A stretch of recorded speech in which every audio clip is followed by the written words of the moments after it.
नमस्कार, आप देख रहे हैं दूरदर्शन किसान कृषि दर्शन की एक नई कड़ी में मैं अदिति शर्मा आप सभी का स्वागत करती हूं। किसान भाइयों बहनों, हमारा ये कार्यक्रम खास है क्योंकि इसके जरिए कुछ खास जानकारियां ही तो हम आप तक पहुंचाते हैं।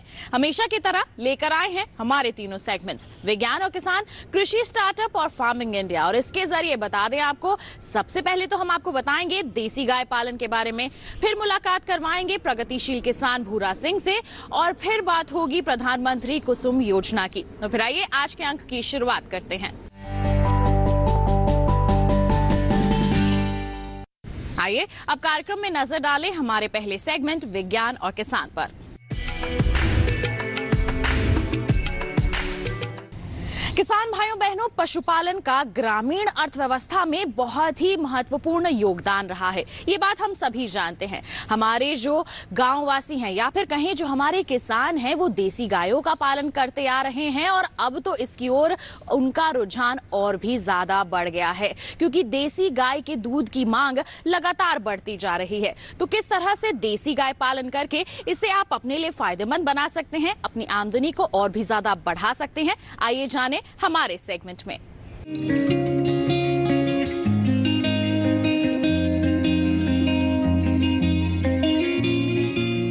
भारत में पशुधन की कुल संख्या 53 करोड़ से भी ऊपर है। इनमें 19 करोड़ से ज्यादा गायें हैं। इनमें भी देसी गायों की संख्या 14 करोड़ के आसपास है। हमारे देश में गाय की 26 अच्छी नस्लें पाई जाती हैं। देसी गायें 3 तरह की हैं: दुधारू, ड्राफ्ट और दोहरे उद्देश्य वाली। गिर, लाल सिंधी, साहिवाल और देवनी दुधारू नस्ल की गायें हैं और अधिक दूध देने वाली होती हैं। दोहरे उद्देश्य वाली नस्ल दूध के साथ साथ भार वहन का काम भी करती हैं। इनमें हरियाणा, ओंगोल, थारपारकर और कांकरेज का नाम लिया जा सकता है। इसी तरह ड्राफ्ट नस्ल की गायें कम दूध देने वाली होती हैं, लेकिन बैल शानदार भार वहन क्षमता वाले होते हैं। नागौरी, मालवी, केलरीगढ़, अमृत महल, खिलारी और सिरी इसी तरह की नस्लें हैं। देसी गायें सदियों से हमारे ग्रामीण जीवन का हिस्सा रही हैं और अर्थव्यवस्था की रीढ़ भी। इनसे मिलने वाला A2 प्रकार का दूध न सिर्फ पोषक तत्वों से भरपूर है, बल्कि मधुमेह से लड़ने में मददगार भी। जबकि गोबर का इस्तेमाल प्राकृतिक खाद के रूप में होता है। अगर आप प्राकृतिक खेती कर रहे हैं या करना चाहते हैं, तब तो देसी गायें रखनी ही होगी। गांवों में ज्यादातर किसान पारंपरिक तरीकों से पशुपालन कर रहे हैं। ज्यादा मुनाफे के लिए व्यावसायिक तरीके अपनाने होंगे। आप चाहें तो 5 या 10 गायों से शुरुआत कर सकते हैं। गिर, साहिवाल, लाल सिंधी और हरियाणा नस्ल की एक गाय को कम से कम 10.5 वर्ग फुट जगह चाहिए। व्यावसायिक रूप से गौपालन के लिए गौशाला शहर के नजदीक होनी चाहिए और आसपास आहार की उपलब्धता आसानी से होनी चाहिए। जल भराव से बचने के लिए बाड़े को थोड़ा ऊंचा रखें। साथ ही उसमें बारिश, गर्मी और सर्दी से बचने के इंतजाम जरूर करें। अगर गाय भोजन में कम रुचि दिखा रही है तो नमक, गुड़ या खली का इस्तेमाल कर सकते हैं। याद रहे, गाय को सड़ी गली चीजें बिल्कुल भी नहीं देनी है। चारे में अचानक बदलाव ना करें, बल्कि पहले से दिए जा रहे चारे में नया चारा थोड़ा थोड़ा करके मिलाएं और बाद में इसे पूरी तरह रिप्लेस कर दें। हरे और सूखे चारे को साथ मिला कर दें। इससे पेट में गैस भी नहीं बनेगी और गोबर भी पतला नहीं होगा। गायों को हमेशा अच्छा आहार दें। शुरुआत में पशु को थोड़ा सा आहार चखाएं, जबकि दुधारू पशु को उसकी जरूरत के हिसाब से आहार देना है। मान लीजिए आपकी गाय 2 लीटर दूध दे रही है तो उसे 1 किलो पशु आहार खिलाना है। पशु को सुबह या शाम के समय 30 से 40 मिनट तक टहलाना और चराना अच्छा रहता है। पशु को बांधने वाली रस्सी ज्यादा कड़क नहीं होनी चाहिए, वरना घाव का खतरा रहता है। एक पशु का बचा हुआ चारा दूसरे पशु को बिल्कुल न दें। पशु को तनाव मुक्त रखें और गौशाला की सफाई का ख्याल रखें। पशु पर नजर बनाए रखें। अगर कोई अवांछित व्यवहार दिखाई दे तो तुरंत डॉक्टर को दिखाएं। अभी गर्मी का मौसम चल रहा है, इसलिए गायों को रोजाना नहलाएं और उन्हें छायादार जगह पर बांधें। 2 बछड़ों के बीच 12 से 13 महीने का फासला रखें। एक ब्यांत के करीब 3 माह बाद गाय गर्मी में आती है। गर्मी में आते ही गर्भाधान करा दें। दुधारू गायों को दुहने का समय निर्धारित कर लें। ज्यादा दूध देने वाली गाय को 3 बार भी दुह सकते हैं। इससे उनकी उत्पादन क्षमता बढ़ेगी। गाय को बहुत ज्यादा स्नेह की जरूरत होती है। मारने पीटने या सख्ती से पेश आने पर वो दूध सोख लेती है। दूध दोहने वाले शख्स अपने नाखूनों को बढ़ने ना दें और धोते समय अंगूठे के छीमी के बीच में ना रखें, इससे थनैला होने का खतरा बना रहता है। पशुपालन पोषण के साथ साथ कमाई का जरिया है, इसलिए इसे सही तरीके से करें ताकि अच्छा मुनाफा मिल सके। तो ये था सेगमेंट विज्ञान और किसान। इसी के साथ बता दें कार्यक्रम में वक्त हो चला है एक छोटे से ब्रेक का। आप कहीं मत जाइए, देखते रहिए हमारा कार्यक्रम कृषि दर्शन, बने रहिए दूरदर्शन किसान पर।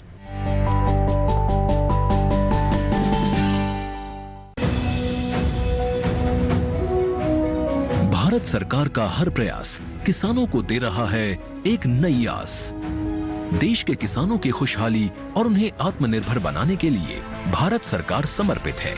प्रधानमंत्री श्री नरेंद्र मोदी जी के नेतृत्व में कृषि क्षेत्र में किए गए निरंतर प्रयासों के फलस्वरूप देश खाद्यान्न व बागवानी के क्षेत्र में आत्मनिर्भर हो चुका है और देश में दलहन का उत्पादन भी बढ़ा है। इसी तरह भारत सरकार ने खाद्य तेलों के उत्पादन को बढ़ाने के भी अनेक प्रयास किए हैं। इसी क्रम को आगे बढ़ाते हुए माननीय प्रधानमंत्री श्री नरेंद्र मोदी जी के नेतृत्व में भारत सरकार ने दूरदर्शी निर्णय लेते हुए राष्ट्रीय खाद्य तेल मिशन ऑयल पाम की शुरुआत की है। इस मिशन से देश भर के किसानों को बहुत लाभ मिलेगा। कृषि के पूंजी निवेश में वृद्धि होगी, खाद्य तेल आयात पर देश की निर्भरता कम होगी और रोजगार के नए अवसर पैदा होंगे। खाने के तेल में आत्मनिर्भरता के लिए अब राष्ट्रीय खाद्य तेल मिशन ऑयल पाम का संकल्प लिया गया है। इससे किसानों को तो सीधा लाभ होगा ही, गरीब और मध्यम वर्ग के परिवारों को सस्ता और अच्छी क्वालिटी का तेल भी मिलेगा। यही नहीं, ये मिशन बड़े स्तर पर रोजगार का निर्माण करेगा। इस मिशन के अंतर्गत ऑयल पाम का रकबा और पैदावार बढ़ाने पर जोर देने के लिए सरकार ने 11,000 करोड़ रुपए से अधिक की सहायता राशि निर्धारित की है।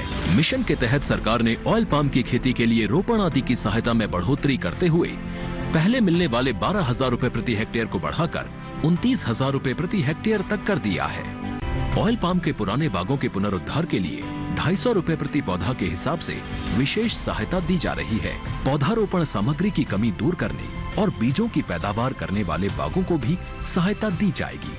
इसके तहत 15 हेक्टेयर ऑयल पाम उद्यान के लिए 80 लाख रुपए तक की सहायता राशि दी जाएगी। इसके अलावा नर्सरी विकास के लिए 40 लाख रुपए तक तय किए गए हैं। पूर्वोत्तर और अंडमान राज्यों के लिए विशेष सहायता का भी प्रावधान है।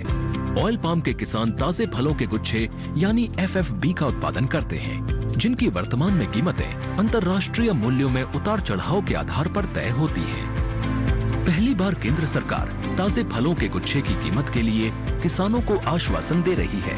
ये व्यवहार्यता मूल्य यानी VP कहलाएगा, यानी किसानों को कोई घाटा नहीं होने दिया जाएगा। व्यवहार्यता मूल्य VP तय करने की शुरुआत 1 नवंबर से होगी और अगले वर्ष 31 अक्टूबर तक जारी रहेगी। इसे ऑयल पाम वर्ष कहा जाएगा। इस योजना के तहत वर्ष 2025-26 तक ऑयल पाम का रकबा 6.5 लाख हेक्टेयर सृजित करने और कच्चे ऑयल पाम की पैदावार वर्ष 2025-26 तक 11.20 लाख टन पहुंचाने का लक्ष्य निर्धारित किया गया है। सरकार के इस महत्वपूर्ण निर्णय से देश में ऑयल पाम की खेती करने वाले किसानों में विश्वास पैदा होगा और वे खेती का रकबा बढ़ाएंगे। इस तरह पाम ऑयल का उत्पादन भी बढ़ेगा, जिससे किसानों की आय बढ़ेगी और ग्रामीण अर्थव्यवस्था भी सुदृढ़ होगी।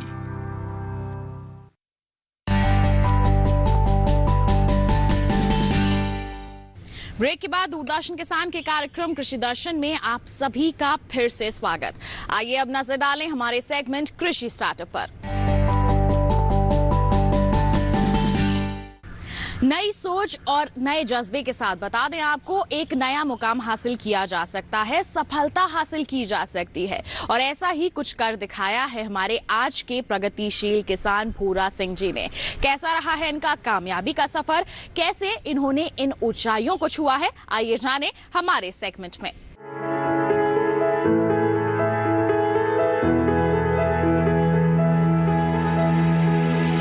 भूरा सिंह एक प्रगतिशील किसान है जो गांव मुमताजपुर, गुड़गांव, हरियाणा के निवासी हैं। इनके पिता के पास गांव में सबसे अधिक जमीन थी। परंपरागत ढंग से खेती करने की वजह से वे आर्थिक रूप से कमजोर थे।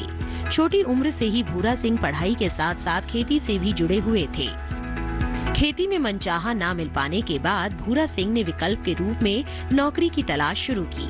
उन्होंने पुलिस और सेना में भर्ती के लिए प्रयास किए, लेकिन कामयाबी उनसे दूर ही रही। आखिरकार भूरा सिंह को एक निजी कंपनी में जनरेटर ऑपरेटर की नौकरी मिल ही गई। 1995 में भूरा सिंह के पिता गुजर गए, जिस कारण खेती का सारा काम भूरा सिंह पर आ गया।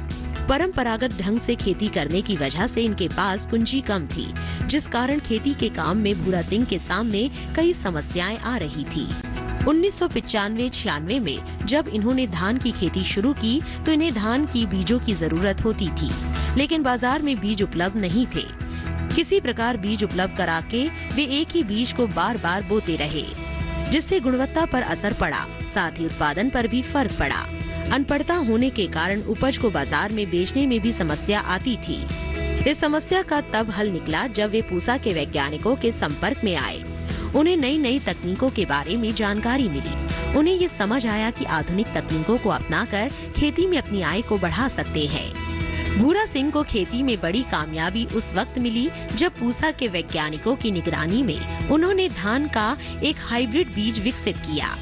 खेतों में मशीनों का उपयोग जैसे लेजर लेवलिंग और जीरो टिलर का इस्तेमाल कर बिजली और पानी की खपत को भी कम किया। साथ ही नई विधि से धान की बिजाई कर अधिक उपज भी हासिल की। भूरा सिंह नई नई तकनीकों को अपनाकर खेती करते हैं और अपने साथी किसानों को भी नई तकनीकों को अपनाने के लिए प्रेरित करते हैं। भूरा सिंह में नया सीखने और करने की ललक हमेशा बनी रहती है। वे हमेशा किसान मेले और कृषि प्रदर्शनियों में जाते रहते हैं। नई तकनीकों का ज्ञान लेकर वे इसका इस्तेमाल अपने खेतों में करते हैं।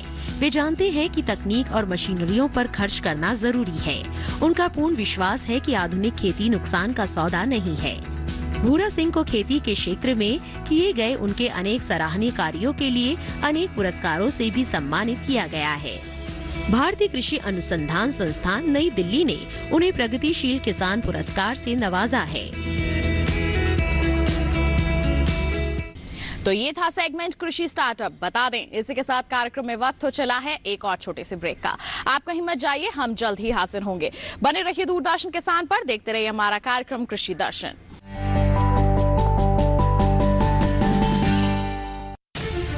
अन्नदाता किसानों की खुशहाली और उनकी आय में बढ़ोतरी के लिए भारत सरकार लगातार प्रयासरत है।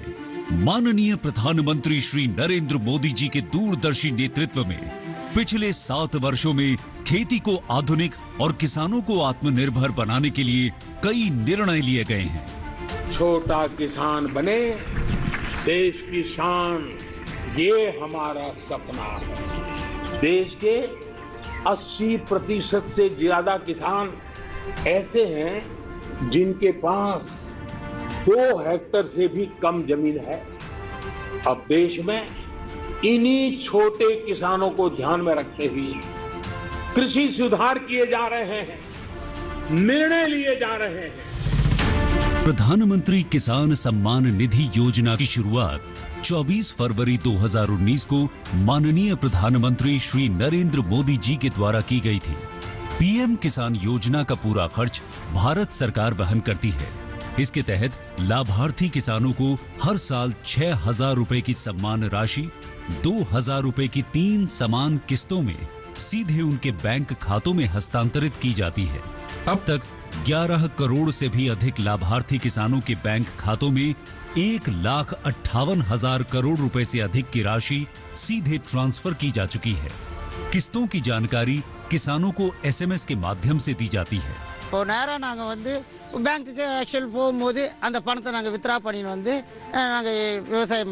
इस मदद से बुआई के पहले अब किसानों को बीज, खाद, कीटनाशक और कृषि संबंधी अन्य जरूरतों के लिए साहूकारों के आगे हाथ नहीं फैलाना पड़ता। मारे कोई जोड़े के सगा संबंधी के मित्रों जोड़े मारे उछीना पैसा लेवानी जरूर पड़ती नहीं अने एनाथी हूँ सारी एवी खेती करी शकूं छूं। इस योजना से मिले लाभ तथा आवेदन की स्थिति देखने के लिए पीएम किसान पोर्टल लॉन्च किया गया है। इस पोर्टल के माध्यम से पात्र किसान अपना पंजीकरण स्वयं करने के साथ साथ अब तक मिले लाभ और अपने आवेदन की स्थिति फार्मर्स कॉर्नर से देख सकते हैं। इस योजना का लाभ पात्र किसानों को ही मिल सके। इसके लिए इस प्रक्रिया को फूल प्रूफ बनाते हुए इसे आधार और इनकम टैक्स वेरिफिकेशन के साथ साथ फिजिकल वेरिफिकेशन से भी जोड़ा गया है। इसके अलावा किसानों की सुविधाओं और जानकारी के लिए पीएम किसान मोबाइल ऐप भी विकसित किया गया है। पीएम किसान सम्मान निधि योजना का लाभ देश के सभी राज्यों और केंद्र शासित प्रदेशों के किसानों को मिल रहा है। इसे हासिल करके हमारा किसान सबल और आत्मनिर्भर हो रहा है। इस स्कीम ने हमारा भारत सरकार ने हमारा किसान के लिए बहुत बड़ा सम्मान दिया है। इसीलिए हम भारत सरकार को, प्रधानमंत्री नरेंद्र मोदी जी को हम बहुत बहुत धन्यवाद देती हूँ। आत्मनिर्भर भारत की पहचान प्रगतिशील और समर्थ किसान।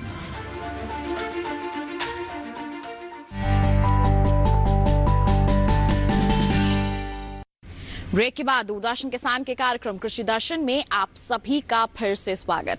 आइए अब नजर डालते हैं हमारे सेगमेंट फार्मिंग इंडिया पर। किसान भाइयों बहनों, हमारे देश में खेती किसानी के क्षेत्र में विकास हो सके, आप लोगों की उन्नति हो सके, इसके लिए हमारे देश की सरकार समय समय पर नई नई योजनाएं लेकर आती है और उन्हीं योजनाओं में से एक है प्रधानमंत्री कुसुम योजना। इस योजना की शुरुआत किस उद्देश्य के साथ की गई, इससे हमारे किसानों को यानी कि आप लोगों को किस तरह से लाभ मिल सकता है, जानने के लिए आइए नजर डालते हैं हमारे सेगमेंट पर।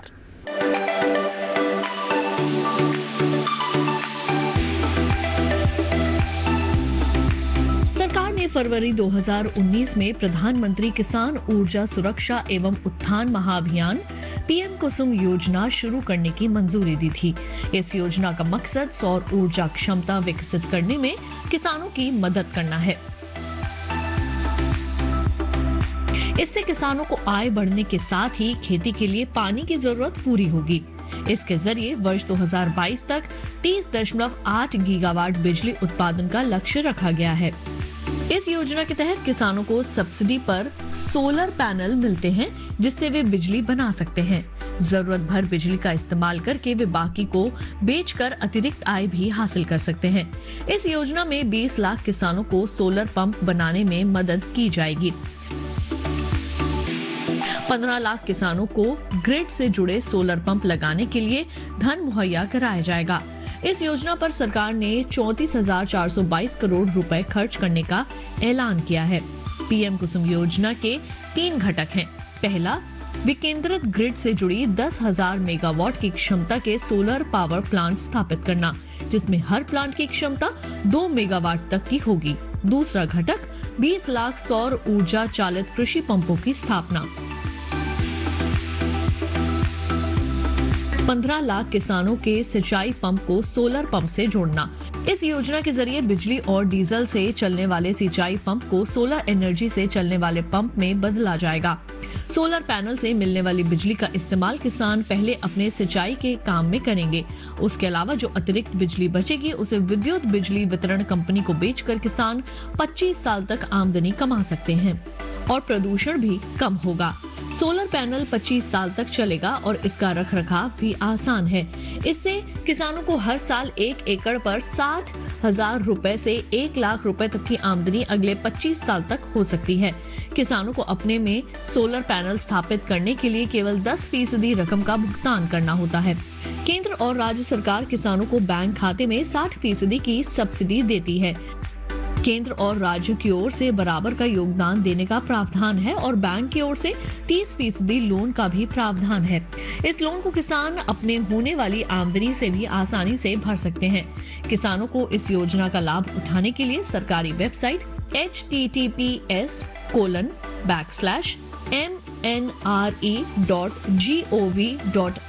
पर जाकर रजिस्ट्रेशन कराना होगा। इसके अलावा आधार कार्ड, प्रॉपर्टी के दस्तावेज और बैंक खाते की जानकारी भी देनी होगी।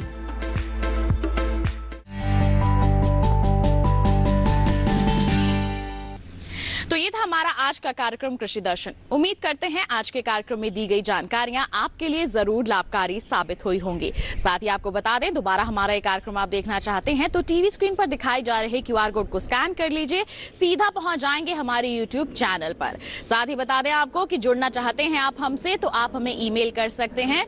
ईमेल आईडी है हमारी krishidarshan@gmail.com। आप हमारा पता भी नोट कर सकते हैं। पता है हमारा कृषि दर्शन, कमरा number 59A, CPC Doordarshan, Khelgaon, नई दिल्ली 110049। तो इसी के साथ हमें दीजिए इजाजत। आप बने रहिए दूरदर्शन किसान पर। नमस्कार।